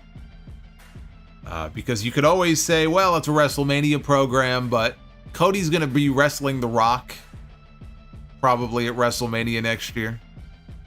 So you can't really assume that there's gonna be time to wait and do that at Mania. Kiddo Hudson. Where did you get that WCW display behind you? Oh, over my head over here, the WCW logo. I got a WWF one too, right next to it. There you go. I got an ECW one as well. It's off camera though, you can't see it. It's got like a barbed wire design around it. Stash pages. They've got some, they're actually light up signs. They're just not plugged in. There's no outlet to plug them in. They light up. So, it's got one of those 12 volt bricks with the wire, and then you plug it into an outlet. Stash pages. Here you go. Look up Silvermore. This is handle on Twitter. He's got a bunch of new light up signs. He just got into stock, actually. He's got the NWO logo, Saturday night's main event, which I would love to buy. I just don't have room for it right now. There's a whole bunch of different ones. Cool stuff. It's expensive, though. Manuel Macias with the $5. Do you think Cody and Roman are as big of a draw as John Cena was in his prime? Or is it too early to have that conversation about that, do you think? I don't know if it's too early for Roman. It's too early for Cody, for sure. But, and Cody reminds me of Cena a lot. He's kind of like, I think he's trying to be what John Cena was when he was on top. And he's doing a good job. Roman, I don't think it's too early now that Roman's run is over to say that Roman was obviously very big for business, and he was their biggest, by far their biggest name for a number of years.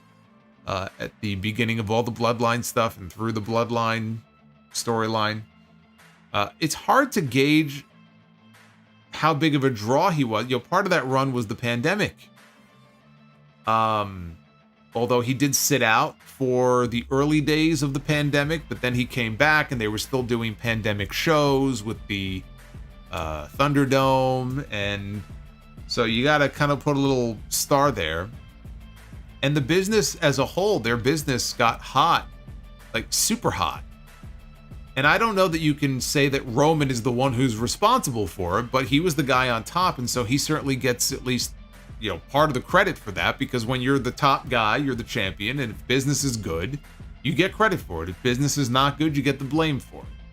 That's kind of why I worry about Swerve Strickland right now, because AEW business is not exactly hot, and he may be in the line of fire when it comes to getting the blame, and I think that would be unfair to put that all on him, because their problems predate putting that championship on him at Dynasty.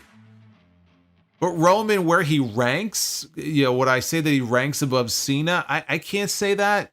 I can't say that right now. I don't know that I have all the information I would need to sit here and tell you he was a bigger draw than John Cena. I can tell you that the company was far more reliant. Vince McMahon was far more reliant on John Cena on top. Too much so. Than he was Roman Reigns. Cena was very valuable and very important to that company. Look at his merch. My God, how much money did they make off his t-shirts alone?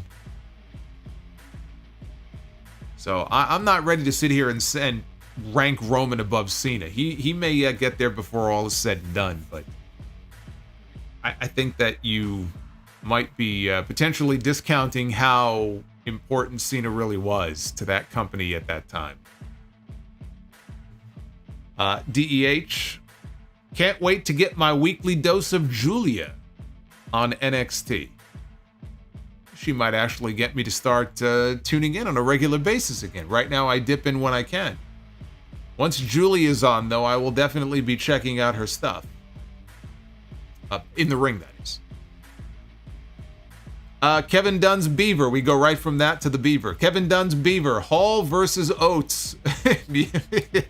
Music rights on a pole match. Oh, man. Now you're getting me all depressed. Hall versus Oates. Music rights on a pole. Just have it all in like a contract and just hang it from up there. It's very sad. It's when parents fight. It's very sad. The Real CS, Gunther seems like the kind of guy who would be pissed off if someone no-sells his moves. Do you feel the same way? I think most wrestlers would be pissed if their moves got no-sold. But yes, I think that I would not want to get on his bad side. Darth Panic says, Malachi sounds like a cold brew coffee with mint ice cream. Well, then I'm definitely out, but you can have mine. Base Beer says, buy or sell, Mick Foley or Terry Funk? Both awesome. Yeah, both very awesome, but I'm buying on Terry Funk. I think Mick Foley, honestly, if you presented that same question to Mick Foley, he would vote for Terry Funk too. DEH with the $4.99. Creeds are winning the tag team titles when they join Gable, but I feel like Ivy doesn't fit. Who would you have to replace her? Maybe Lola Vice from NXT. She is formerly MMA. No, if you're not going to have Ivy, you don't need anybody. You don't need a fourth person. I think that you could turn Ivy and use her in that role. Otherwise, I kind of fear for her. I feel like she's going to be dead in the water if you don't. But if not her, then just keep it to Gable and the Creeds. That's it. Don't overcomplicate it. You know, Kurt Angle had Shelton Benjamin and Charlie Haas. He didn't have Shelton Benjamin, Charlie Haas, and Shaniqua. Right? He didn't have, or pick whatever other woman or diva was on the roster at that time on SmackDown. So, you don't have to overcomplicate it. Although knowing Kurt Angle, I'm sure he would have loved to have Shaniqua. Justin G. So, Solo is saying that he has a foot in the door with Liv. I didn't say anything. I said nothing. You're all saying this. Base Beers, thank you for the $2. Also, he says, can you do it? We did that one already. You're not getting me to do it again. Although he did drop the $51 on me, so. But I can't do it. I can't do it the way the guy did back then. And another $2. Hey, Base, thank you. Clone fucker.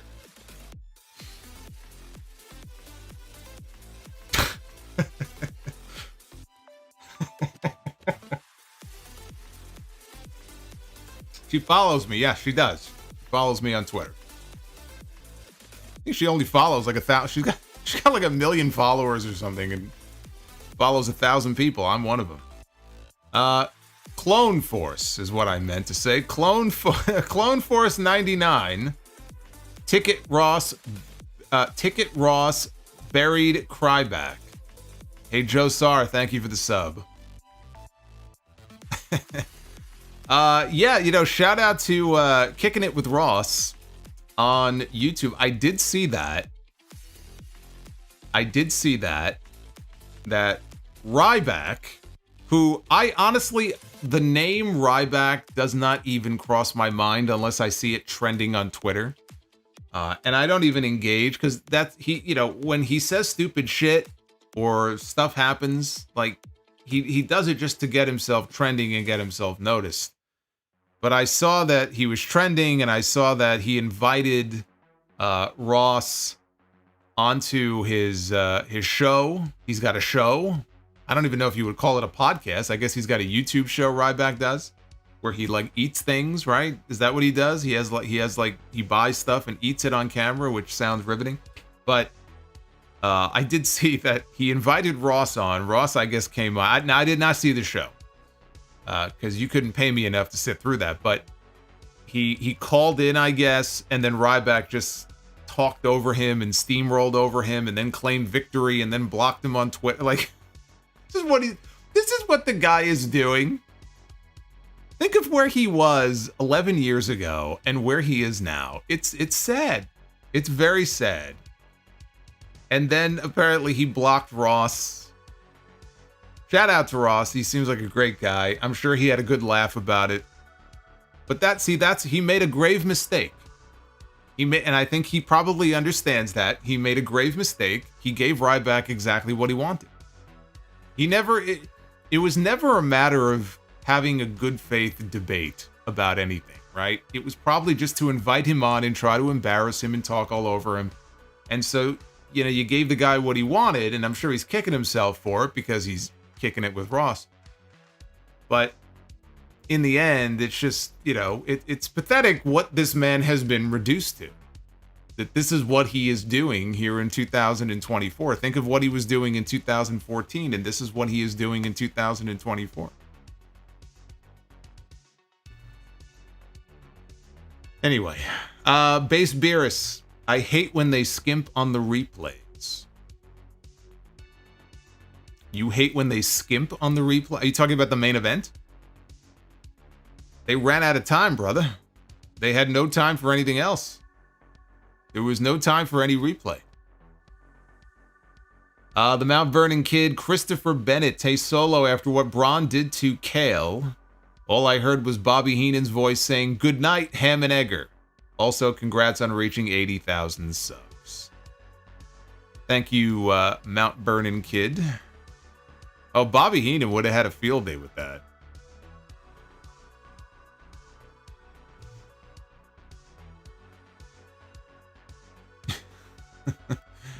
Deputy Dog says he did, and so did his subscribers. They were calling him Therapy with Ross after. Yeah, I'm sure they had a good laugh at Ryback's expense. Good. Everybody should. Amiibo Juice. Does Dom turn face and JD McDonough stay heel? No. Dominic, I don't see Dominic going face. There's a chance it could happen when Rhea comes back. Rhea's going to be a face when she comes back. That could end up getting Dom turned. Eventually he'll be a babyface. But it's not like it doesn't feel to me like it's happening anytime in the near future, if that's what you are talking about. That I don't see. We still got some time. As long as that guy has that mullet and that mustache, there will be no babyface turn. The fans will not cheer for someone who walks around looking the way that he does. It's just not going to happen. The Juliet. Tough break, literally, for Eddie. Wishing him well. Yes, that is in reference to Eddie Kingston. Boney. Better second run, Shawn Michaels or Bryan Danielson? Oof. Shawn Michaels. Shawn Michaels had the better run, but Bryan has had some incredible fucking matches since he came back out of that retirement. So it's tough, but I still got to go with Shawn Michaels though. I mean, he had an entire. It's amazing when you think about it, because think how great the first half of his career was, especially as he came into his own as a singles star and all those great matches, and he just made it look so effortless. He was so fucking good. And then he goes away for 4 years, comes back, has this entire second career. He didn't come back for a handful of matches. He came back full time. And he wrestled another, I guess it was 8 years. It's unbelievable. I mean, it really is like the tale of two careers. Shawn Michaels BC, Shawn Michaels AD. And it's just, you could even argue that the second half was better than the first. Danielson's been back for a while also, but he hasn't had the run that Shawn Michaels has had. I can't say that. Darth Panic with the $10 super chat here. If you slide in Liv's DMs and succeed, Hall and Oates will cease their feud and reunite to perform one-on-one for your first date.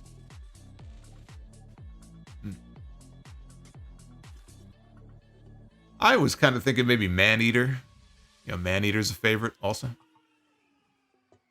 Dr. Bropio, did Hall and Oates fall out of touch, or is some things better left unsaid? Well, you're really enjoying this, aren't you? You're just rubbing salt in the wound here. Pillows of the Earth, where's the Solomonster Championship? It is nestled safely in the other room, because there is no room on the wall behind me for it. Occasionally I will swap out the Winged Eagle with the Solomonster belt. Perhaps, if I remember, maybe I'll do that on Wednesday. And Justin G, hashtag live, love, and laugh. Thank you, Justin. Look at you people in the chat. You're already marrying me off.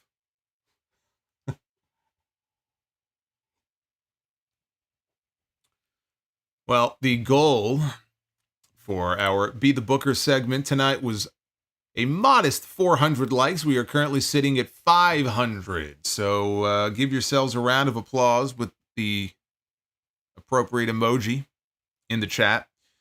We have smashed our goal, which is always great to see. Love seeing that. So let's go ahead and be the Booker. Ladies and gentlemen, it is now time to be the Booker. I'm not getting any younger. Oh, I don't know. I have people telling me all the time that I look younger and younger every day. They're amazed when I tell them how old I am. I think I'm going in the opposite direction. Isn't that what Benjamin Button was all about? Right? Isn't that? I never saw the movie, so I could be getting the premise wrong. Anyway, time to be the Booker. Tag team Be the Booker. Very appropriate, by the way, as I'm talking about being the ageless wonder here, that I had R-Truth on my screen. R-Truth is like the quintessential ageless wonder. The guy never ages. He's a lot older than I am. All right, we begin with the Mean Street Posse. We've got Rodney, we've got Pete Gas, and we've got Joey Abs. We got a trio. Are we having a trios match? Is that what this is going to be?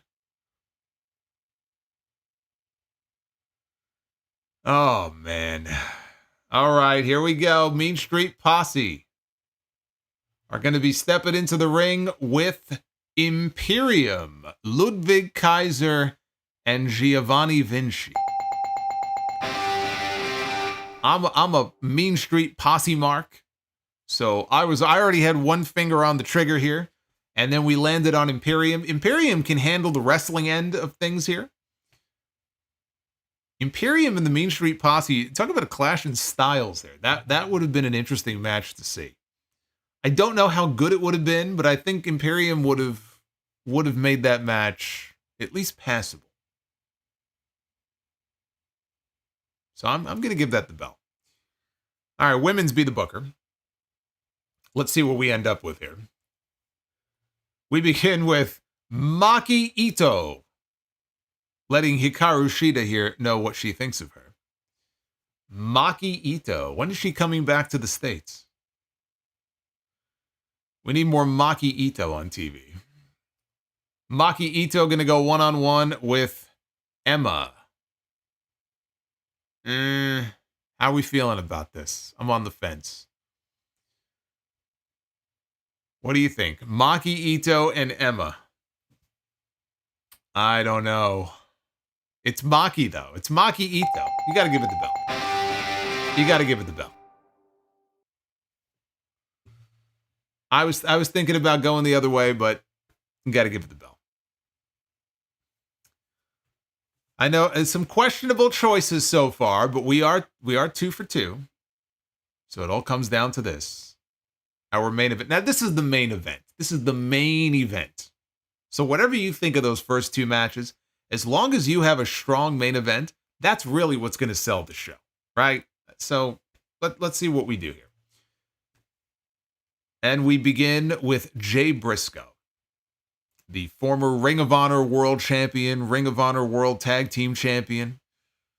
As you can see there, former House of Glory Tag Team Champion. Fine choice here to kick us off in this main event, I think.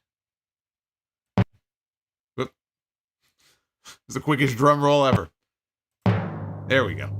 All right, Jay Briscoe. Gonna go one-on-one in the main event with Samoa Joe.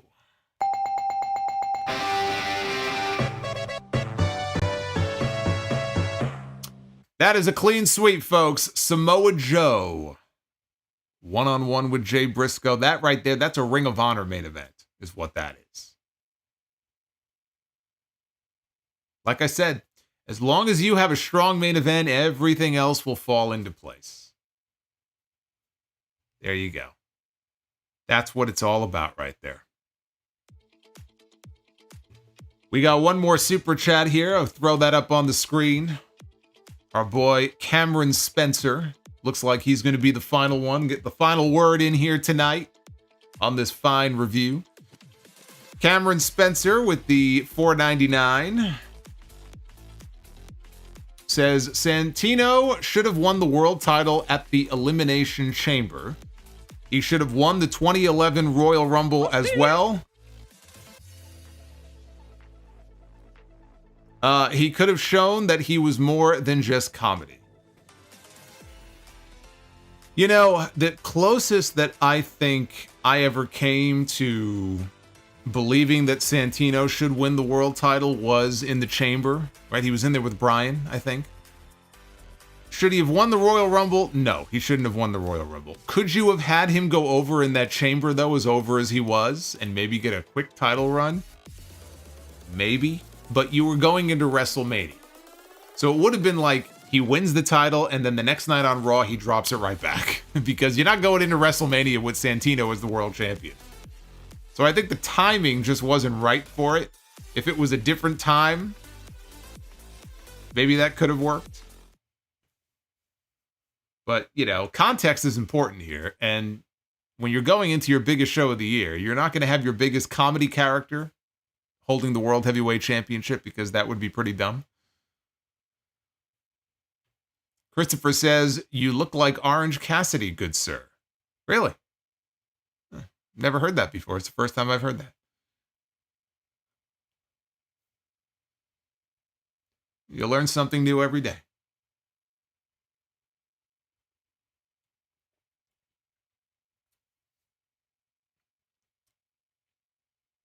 I think Uncle Howdy maybe is playing games here on this stream. I don't know what that was. Anyway, this has been a fun review. It started out fun, so I pretty much knew it was going to be a fun night. Had more fun here than watching the show. I'm going to be back with you live on this channel for Dynamite on Wednesday. You should just know, and I mentioned this the other night, there will be no SmackDown review on Friday night because I will be at the House of Glory show. It is The War Within this Friday night from La Boom. In Queens, New York, we've got Mike Santana defending the HOG World title against Matt Riddle. We've got some of these other fine folks on the show as well, including the Amazing Red, coming up on Friday night, so there will be no SmackDown review.